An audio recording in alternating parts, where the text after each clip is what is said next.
नमस्कार। जनशोध न्यूज़ में आपका स्वागत है। मैं प्रदीप तिवारी। तो देश भर के लिए एक सुखद और एक दुखद समाचार है। पहला तो दुखद समाचार यह है कि सरकार वनों के प्रति आज भी गंभीर नहीं है, संवेदनशील नहीं है। वह आज भी वनों के प्रति एक उदार और संवेदनशील रवैया नहीं अपना पा रही है,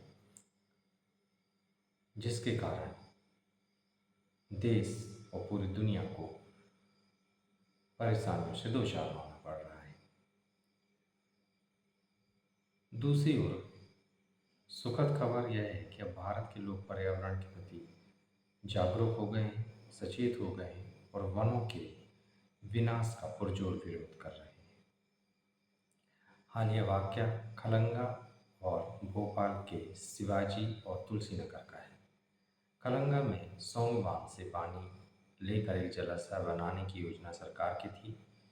योजना अच्छी हो सकती है, परंतु इसके लिए 2000 के करीब पेड़ों का काटने का प्रस्ताव राज्य शासन की ओर से था, जिसका स्थानीय नागरिकों और पर्यावरण कार्यकर्ताओं ने विरोध किया।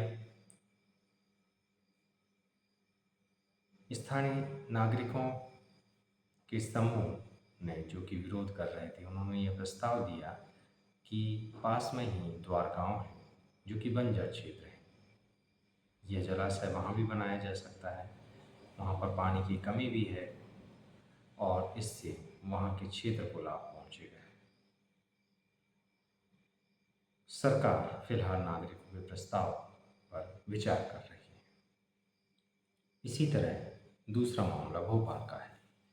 पिछले दिनों लगभग हफ्ते 10 दिन से छात्र और पर्यावरण कार्यकर्ता और नागरिक शिवाजी नगर और तुलसी नगर में पेड़ों को काटकर विधायकों और नौकरशाहों के लिए बंगले बनाने की योजना के खिलाफ मुहिम चला रहे थे।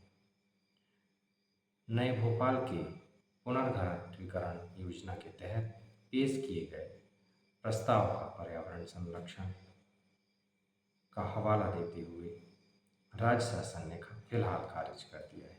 स्थानीय निवासियों और हरित कार्यकर्ताओं के विरोध के कारण यह फैसला सरकार को लेना पड़ा।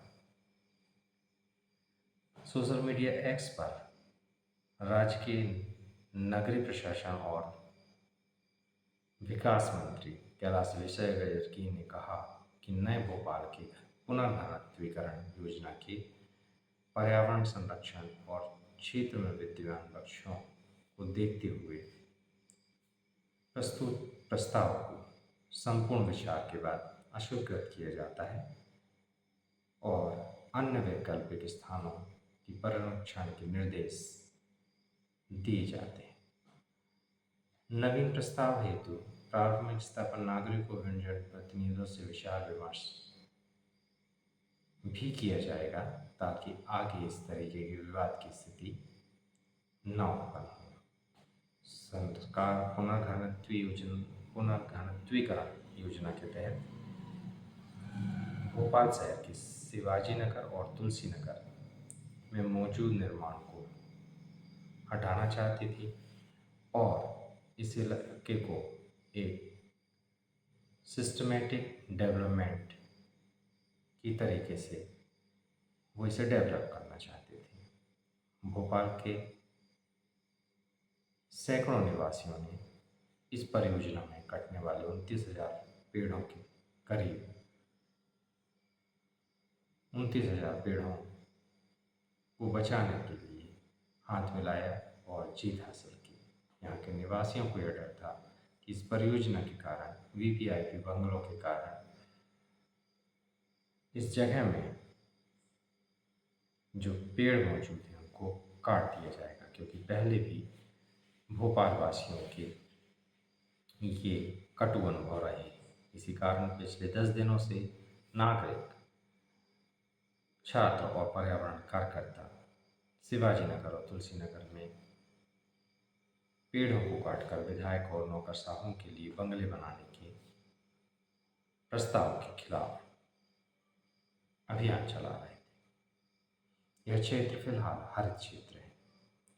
भोपाल में पेड़ों को बचाने के लिए महिलाओं और सत्तारूढ़ भाजपा के ही एक विधायक सहित कई लोगों ने शुक्रवार को पेड़ की पूजा की और पेड़ों से लिपट कर उनकी रक्षा की कस्में खाई। मध्य प्रदेश में ही सिवनी जिले की टुरिया में चिपको आंदोलन हुआ था। उसी की तर्ज पर यह आंदोलन किया गया। वहीं दूसरी ओर शहरी विभाग के प्रमुख सचिव श्री नीरज मंडलोई ने कहा कि हाउसिंग बोर्ड की तरफ से शहरी विकास मंत्री के समक्ष यह प्रस्ताव दिया गया था। अभी तक इस प्रस्ताव का कोई मंजूरी नहीं मिली थी। सरकार पेड़ों को तुरंत काटने नहीं जा रही थी। सरकार पेड़ों के प्रति संवेदनशील है और पेड़ों को काटने का प्रस्ताव नहीं है। तो सरकार की ओर से जरूर इस पर लीपापोती करने का विचार या कार्रवाई की गई है, मगर आप हम सभी जानते हैं कि तथाकथित विकास के लिए पेड़ों और पर्यावरण को इसी तरीके से नुकसान पहुंचाते रहा गया है। और इस पर सरकार का कैसा रवैया रहा है, चाहे वो केंद्र सरकार हो चाहे राज्य सरकार हो और वो चाहे किसी भी पार्टी की सरकार हो, उनका रवैया वनों और पर्यावरण के प्रति बहुत बेहतर कभी नहीं रहा। इसीलिए आज पूरे देश में और मध्य प्रदेश सहित पूरे देश में पर्यावरण पर संकट आसन्न है। इसमें बस एक ही खबर है जो हमें भविष्य के लिए आशा देती है, वह है नागरिकों का सचेत होना, नागरिक का आंदोलन का खड़ा होना और इस तरीके के पर्यावरण के विनाश की और वन के विनाश की योजनाओं पर पुनर्विचार के लिए एक विरोध अभियान खड़ा करने की जो अब अभियान खड़े हो रहे हैं, इससे आशा जरूर जगी है कि भविष्य में शायद अब इस तरीके की विनाश की योजनाएं इम्प्लीमेंट ना हो सके। जनशोध का स्पष्ट मत है कि विकास एक अलग अवधारणा है। कंक्रीट के जंगल खड़े करना, बड़ी बड़ी गगनचुंबकी इमारतें खड़े करना, बड़े बड़े फ्लाईओवर बनाना, चौड़ी चौड़ी सड़कें बनाना, उस पर ताबड़तोड़ दौड़ते बड़े बड़े कंटेनर और बड़ी बड़ी गाड़ियाँ और हाई स्पीड गाड़ियाँ ही बिना विकास का पर्याय नहीं है। बड़े बड़े मॉल्स विकास के पर्याय नहीं हैं, बल्कि हम अपने पर्यावरण को कितना बेहतर करते हैं, हम ग्रामीण परिवेश में भी कितना अच्छा रोजगार सृजित करते हैं, हम कृषि के क्षेत्र में कितना बेहतर रोजगार सृजित करते हैं, हम पर कैपिटा इनकम को कितना बढ़ा पाते हैं और